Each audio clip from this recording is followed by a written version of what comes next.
Now I'm discussing querySelector and querySelectorAll method. There will be 3 relative questions to this DOM and web category topic. The way we have getElement methods which search elements using their ID, name, tag, etc. There is also querySelector methods which search using the CSS selectors. There are 2 such methods commonly used and one must know as a JavaScript developer. And these 2 methods are querySelector and querySelectorAll.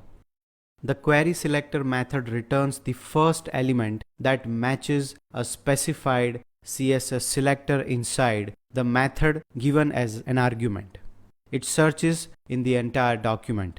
Instead of the first element, if you want all the elements, then you can use the querySelectorAll method. Let's see a practical example for both the methods. I'm going to refer the same code which we have seen while learning the getElement methods. So this was the code where we have the division. I'm just going to remove this additional thing. We don't want it, even this name.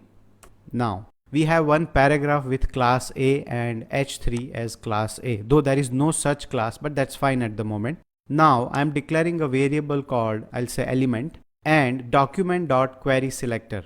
Now I want all the elements where the class name is A. So I'm going to say .a. When you do this, it is going to search in the entire document and it will get the first element where this condition matches. So let's try to display the element only at the moment. I'll just save this and let's try what is the output. So now you see that the entire element is returned, and this paragraph, the one which is having the third value, is the first element which satisfies this condition.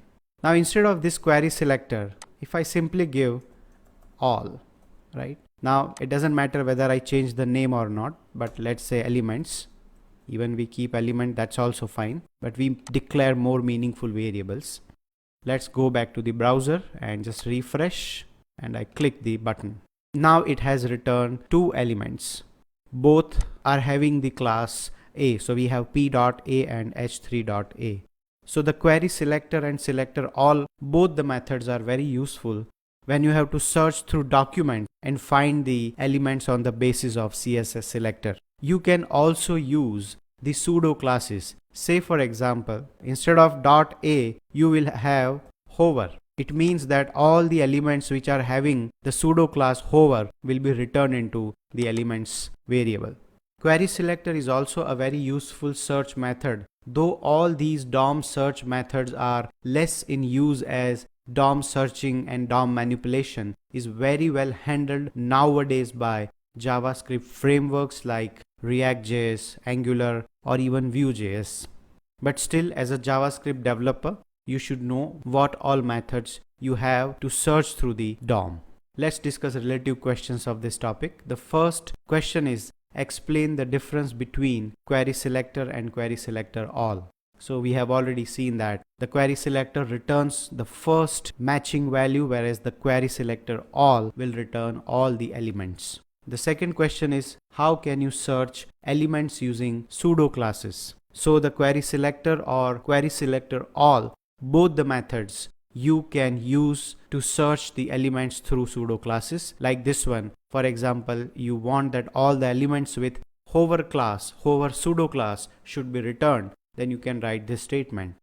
The third question is, between getElementBy methods and querySelector methods, which is better to use?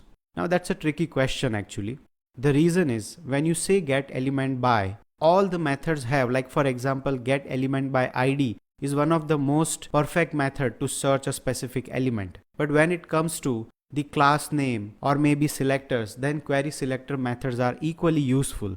As long as the performance is concerned, you will get better result with getElementById kind of method. But as long as other getElementBy methods are concerned, they also loop through the same document, and the querySelector also does the same thing. One more difference is, querySelector was introduced at a later stage, so Internet Explorer 8, that is IE 8 and above, will definitely work with querySelector, but below IE 8 there is a problem while using it. So you need to take care of this when you are using the querySelector methods.